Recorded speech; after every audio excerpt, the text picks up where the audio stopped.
a transformer with this kind of configuration will have this equation which relates V1 N1 to V2 and N2, where N1 is the number of turns on the primary coil and N2 is the number of turns on the secondary coil.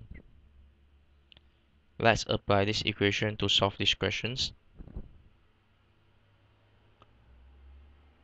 So over here we have an AC current at 240 volts, and this is the live input, this is the neutral, and let's denote the number of turns on the primary coil as N1, and in this particular case N1 is equals to 6000,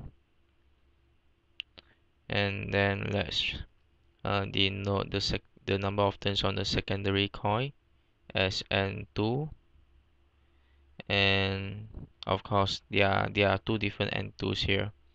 One we call it N2 prime, and N2 prime is the number of turns in between P and Q, and N2 without the prime is a total number of turns in between terminal P and R. So the first question is to look for a number of turns on the secondary coil in between P and R. So it's given that the voltage in between P and R is 240 volts. So by applying this equation here, we get 240 divided by N1 is equals to 240 divided by N2. So is apparently N2 equals to N1, so it is equals to 6000 tons. Alright, let's look at part 2.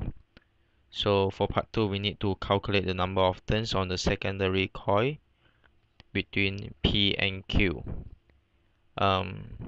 So the equation that we are going to use is exactly the same. So 240 divided by N1 is equals to 110, which is the voltage measured between P and Q. Then this is N2 prime. So in this case here, N2 prime will be equals to N1 multiplied by 110 divided by 240, and that would give us 2750 tons. Alright, so on this figure here, the fuse is not shown. So if there's going to be a fuse, it's going to be installed at this location here.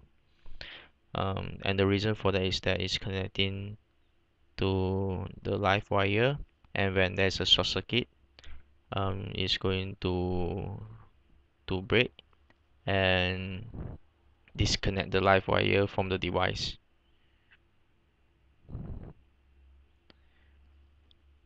For part C, the reason why some electrical devices do not need an extra earth wire is simply because they have double insulation.